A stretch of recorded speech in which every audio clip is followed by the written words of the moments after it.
आज का वीडियो दोस्तों एक रिव्यू वीडियो नहीं होने वाला है। जैसा कि हमने कहा था पिछली वीडियो में, ये किताब जो हमें हमारे दोस्त प्रियांक ने गिफ्ट की है, स्टील लाइक एन आर्टिस्ट। अगर आप लेट मी सी आपको बिना रोशनी के दिखा सकें अगर, yes yes yes yes yes you can see it. तो ये किताब स्टील लाइक एन आर्टिस्ट जो है कि हमने पढ़ ली। और एक ज़माना था जब हम बहुत सारी किताबें पढ़ते थे और हमारा ये मानना था कि जितनी किताबें हो सके उतनी किताबें पढ़नी चाहिए। लेकिन अब हमारा पर्सपेक्टिव ये है कि कम किताबें पढ़ो लेकिन अच्छे से पढ़ो। और तो ये वो एक ऐसी एक किताब है जिसे हम बार बार पढ़ते रहते हैं और ये पता नहीं कितने भी बार पढ़ रहे हैं हम। और तो आज का वीडियो, जैसा हमने कहा, क्योंकि रिव्यू वीडियो नहीं होने वाला है, तो हम आपके लिए इसका इंडेक्स पढ़ देते हैं ताकि आप हमको बता सकें कि अगले वीडियो में कौन से चैप्टर पे हम बात करें आपसे। और इस वीडियो में इस इंडेक्स के बाद हम ये बताएंगे जो एक चैप्टर में हमको ऐसा लगा कि ऑस्टिन दो विरोधाभासी बातें कर रहे हैं, उस बारे में आपसे बात करेंगे और ये वीडियो वहीं समाप्त करेंगे। तो देखिए index, Chapter 1, Steal Like an Artist. Chapter 2, Don't Wait Until You Know Who You Are to Get Started. Chapter 3, Write the Book You Want to Read. Chapter 4, Use Your Hands. नहीं, वो किसी और channel पे। Chapter 5, Side Projects and Hobbies Are Important. Chapter 6, The Secret. Do good work and share it with people. Chapter 7, Geography is no longer our master. Chapter 8, Be nice. The world is a small town. Chapter 9, Be boring. It's the only way to get work done. Chapter 10, Creativity is subtraction. Creativity is subtraction. तो हमको आपसे बात करनी थी chapter 7 के बारे में। Geography is no longer our master. तो इसमें एक इमेज है, एंजॉय कैप्टिविटी, स्क्रीन पे डाल देंगे हम। और इसमें वो कहते हैं कि आप मज़ा लीजिए, आप जहाँ भी बंधे हुए हैं, जो आपके साथ हमारे साथ शायद पिछले 1.5-2 साल में हुआ है कि हम अपनी जगह से अपनी 4 दीवारियों में बंधे हुए हैं, कहीं जा नहीं पा रहे हैं। तो ऑस्टिन कहते हैं कि उस कैप्टिविटी का मज़ा लीजिए। हो सकता है कि आपको उसी कैप्टिविटी में कुछ रचनात्मक मिल जाए। और एक काफ्का का एक कोट उन्होंने लिखा है, मैं चाहता हूँ कि आपके लिए पढ़ दूँ वो। It is necessary that you leave home, sit at your desk and listen, don't even listen, just wait, don't wait, be still and alone, the whole world will offer itself to you.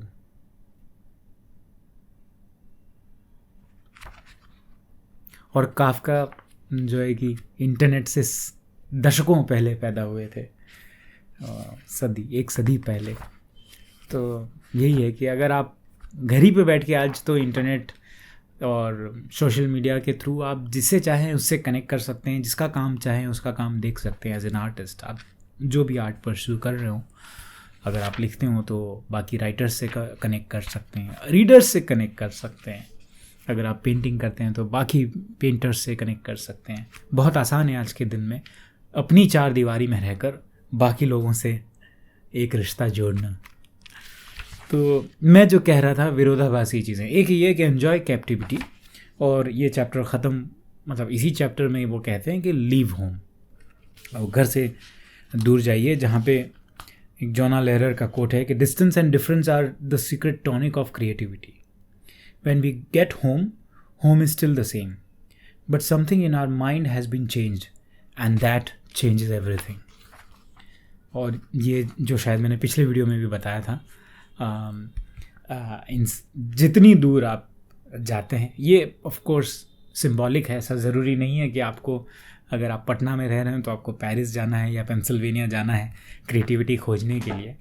आप अपने घर से थोड़ी दूर ही चले जाएं तो भी काफ़ी है। बस घर के वातावरण से, घर के एम्बियंस से कुछ अलग, जहाँ पे आपको कुछ और सोक करने मिले, कुछ और अब्जॉर्ब करने मिले।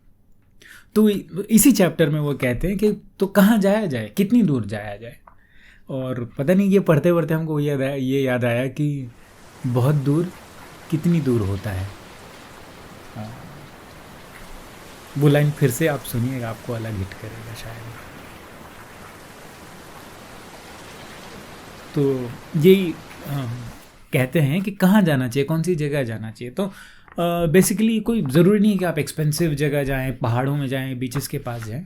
वहाँ जाएं जहाँ जहाँ आपको लगता है कि आपके आर्ट से जुड़े लोग मिलेंगे। अगर आप लेखक हैं तो लिखने पढ़ने वाले लोग मिलें, अगर आप पेंटर हैं तो पेंटिंग करने वाले लोग मिलें, और अगर आप म्यूजिशियन हैं तो म्यूजिशियंस मिलें आपको, या अच्छे सुनने वाले मिलें। ऐसी जगह जाएं। और कभी कभार ऐसा होता है कि आपको अपने आर्ट के इतर जो बाकी आर्टिस्ट हैं उनसे मिलना होता है। मान लीजिए आप म्यूजिशियन हैं तो हो सकता है आपको किसी राइटर से या किसी पोइट से या किसी पेंटर से मिलना चाहिए। क्या पता, एक जैसा कि हम जॉन एलिया को पढ़ते हैं तो हमको लगता है कि कोई इम्प्रेशनिस्ट पेंटर है जो पेंटिंग बना रहा है। यही बात हम अपने रिव्यू वीडियो में भी कहा था हमने, कि किसका रिव्यू किया था हमने, मनी हाइस्ट। तो उसके रिव्यू वीडियो, मनी हाइस्ट को क्या कहते हैं, ओरिजिनल नाम क्या है, ला पापेल दो कासेल लो ला कासा दो पापेल लो कासा। अब ला कासा है या लो कासा है नहीं पता, अब वो ला लो लगा लीजिएगा, हमको दो नहीं लगाना आता है, पर कासा दो पपेल ऐसा कुछ है। तो उसका रिव्यू वीडियो में भी हमने कहा था कि एक इम्प्रेशनेंट पेंटर। तो कहीं क्योंकि हम हमारे दोस्त हैं जो पेंटिंग भी करते हैं, म्यूज़िक भी करते हैं, तो हमें एक आर्ट फॉर्म जो है कि अब्जॉर्ब कर रहे होते हैं और उससे कई सारी कड़ियाँ जोड़ लेते हैं। तो हो सकता है आपको भी आपका जो आर्ट फॉर्म है उससे इतर जो लोग हैं उनसे कनेक्ट करना हो, तो ऐसी जगह तलाशिए जहाँ आपको वैसे लोग मिले। तो हम ये सोच रहे थे, पढ़ रहे थे तो सोचे ऐसे तो कौन सी जगह होगी। फिर हमको हमारा ट्रिप याद आया कि, तो ये एक टेक अवे है आपके लिए भी, कि जब हम रोड ट्रिप कर रहे थे पवई टू पंबन, और तब हम रुके थे गोकर्णा में हॉस्टल में, तो हमें ख्याल आया कि हम जो है कि वहाँ पे बहुत सारे जो है कि एकदम क्रिएटिविटी जो है कि वो कर रही, वैसे लोग आते हैं जो बिल्कुल छलक रहे होते हैं, भरे होते हैं और छलक रहे होते हैं, और आप उनसे बात करते हैं तो पता नहीं एकदम रीइन्विगोरेटेड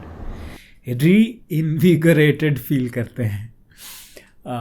तो मुझे याद है कि वहाँ एक आर्टिस्ट जो है कि बैठ के और पेंट कर रही थी, वही बीच जो सामने बीच है, और वो पेंटिंग देखते ही हमको लगा कि अरे कितना सही है। और हमने उनसे बात की और वो पेंटिंग हमने ले भी ली। हालांकि हम क्योंकि और आगे ट्रिप पे जा रहे थे तो हम उनसे कलेक्ट नहीं कर पाए। अभी हम कोशिश करेंगे कि वो अगर हमको फ़ोटो मिल जाए उस पेंटिंग की तो यहीं इसी वीडियो में दिखा देंगे आपको, और उस पेंटर का, उस आर्टिस्ट का जो एक इंस्टाग्राम लिंक भी दे देंगे, ताकि आप उनसे कुछ ख़रीदना चाहें, कुछ कोलैब करना चाहें तो कर सकें। बट या हालांकि ये स्पॉन्सर्ड पोस्ट नहीं है, बट आप हॉस्टल जैसी जगह जा सकते हैं जहाँ पे डॉर्म रूम्स हों, काफ़ी जो है कि घुलना मिलना हो लोगों से, और ओपन स्पेसेस हो, कॉमन स्पेसेस हो जहाँ पे आप बाकी लोगों से इंटरेक्ट कर सकें। होटल्स में क्या होता है कि प्राइवेट रूम होता है, आपकी प्राइवेसी जो है कि प्रायोरिटी होती है वहाँ। लेकिन ऐसी जगहों पे, हॉस्टल पे या बाकी ऐसे फॉर्मेट, शेयर्ड स्पेसेस फॉर्मेट वाले जगहों पे ये एक बात अच्छी होती है कि आप कॉमन स्पेसेस बहुत ज़्यादा होते हैं जहाँ लोगों का घुलना मिलना हो, बातचीत हो। हाँ, एक चीज़ ये है कि बहुत बड़ा ग्रुप लेकर मत जाइएगा, 2-3 साथी, 2-3 दोस्त। अकेले जा सके तो बहुत अच्छा है, अकेले ना जा सकें, सोलो ट्रैवल करना ना अच्छा लगता हो तो आप 1-2 दोस्त के साथ जाएं। बहुत ज़्यादा बड़ा ग्रुप ना लेके जाएं, क्योंकि फिर होता ही है कि फिर आप अपने ग्रुप के साथ ही घुलते मिलते हैं और आप किसी और से बात ही नहीं करते, किसी अजनबी से या किसी अनजान से बात ही नहीं करते। हमें याद है कि जैसा कि हमने कहा कि इस आर्टिस्ट से बात करने से पहले हम, क्योंकि लॉकडाउन था और घर ही में घिरे हुए थे और किसी से भी बात नहीं की थी, और इनसे भी बात करना, यूजुअली हम बहुत एक्सट्रोवर्ट हैं, किसी से भी बात करना हमको हिचक नहीं होती। लेकिन मुझे याद है कि हम सोच रहे थे कि कैसे बात करें, क्या बोलें, what is the right thing to say, जो हमको यूजुअली नहीं आता हमारे दिमाग में। हमको किसी से बात करनी होती है, हम कर लेते हैं, लड़का हो, लड़की हो, कुछ हो, जेंडर फ्लूइड हो, जो राइट, हम फ़र्क नहीं पड़ता। लेकिन तब वो लॉकडाउन से जब निकले थे तो हम, पता नहीं क्यों ऐसा लगा कि हम अपना सोशल स्किल्स जो है कि खो रहे हैं या धीरे कम हो रहा है, और उसे रिवाइव करने की ज़रूरत है। खैर, at the end of the trip सब कुछ, everything was back to normal. But that's my 2 cents कि कि कोई भी ऐसी जगह जाएं जहां आपको अपने लोग मिलें, अगर शेयर्ड स्पेसेस वाला जगह हो, हॉस्टल ऑफ कोर्स अगर कर सकें आप तो ठीक, नहीं तो कोई और जगह, बहुत सारे ऐसी जगह हैं जहाँ पे शेयर्ड स्पेसेस होते हैं, वहाँ जाएं, वहाँ रुके। एयरबीएनबी एक बहुत अच्छी जगह है जहाँ पे आप प्रेफरेबली आपके होस्ट रहते हैं उसी घर में। यूजुअली एक तरीका ये होता है कि एयरबीएनबी में लोग करते हैं कि फ्लैट पूरा का पूरा जो है कि दे देते हैं कि आप आइए। अब वो मत कीजिएगा, आप ऐसा कीजिएगा कि होस्ट जो है कि जो मास्टर बेडरूम है उसमें रहते हो और एक छोटा वाला रूम, एक बेडरूम जो है कि एयरबीएनबी करते हो। वैसी जगह जाएंगे तो आप जो वहाँ के होस्ट हैं उनसे आप बात कर पाएंगे, उनसे लोकल जगहों के बारे में जान पाएंगे। हमने अपने वाइजैक के होस्ट माला मैम से बहुत कुछ सीखा वाइजैक के बारे में, और बहुत कुछ उन्होंने बताया जो आई डाउट कि कोई हमारी तरह के लोग या हमारे बैकग्राउंड के लोग बता पाते। उनका बैकग्राउंड क्योंकि बहुत डाइवर्स था और हमसे काफ़ी सीनियर भी थी, 20-25 साल सीनियर होंगी। तो वो जो चीज़ें बता पाई, जो बातें हम लोग याद है कि शाम को बैठते थे, महफिल जमती थी और फिर गजब बातें होती थी और बहुत कुछ जानने, सीखने, समझने मिलता था। तो एयरबीएनबी भी एक ऑप्शन है। Couch surfing I don't know India में उतना अच्छा होता है कि नहीं होता, बट यूरोप में बहुत अच्छा होता है। अगर आपका बजट हो, वैसे उस पर एक अलग वीडियो हम बनाएंगे कि यूरोप ट्रैवल करना उतना मुश्किल नहीं है या उतना महंगा नहीं है जितना हमें दिमाग में लगता है। अगर हम अच्छे से बचत करके रहें, सही चीज़ों पे स्पेंड करें, तो बहुत कम बजट में जो है कि यूरोप घूम के आ सकते हैं। शेंगन कंट्रीज़ हैं कुछ 22 कंट्रीज़, आप आई थिंक टुकड़ों में करें, 3-4 टुकड़ों में, तो 22 कंट्रीज़ आप कवर कर सकते हैं, यूरोप, शेंगन कंट्रीज़। बाकी यूएस एक अलग किस्सा है, वो एक अलग कहानी है, उस पर फिर कभी बात करेंगे। आज का वीडियो यहीं पे दोस्तों। कमेंट्स में ये बताना मत भूलिएगा कि जो 10 चैप्टर्स हमने बताए उनमें से कौन सा चैप्टर जो है कि कवर करें हम अगले वीडियो में। आप क्या चाहेंगे, किस चैप्टर के बारे में हम बात करें, किस चैप्टर के बारे में, या आपने अगर किताब पढ़ी हो या आप कुछ बताना चाहते हो तो please feel free to let us know in the comments. आपके साथ बहुत जल्द फिर किसी मोड़ पे मुलाकात होगी, तब तक के लिए हमें इजाज़त दीजिए। वनक्कम।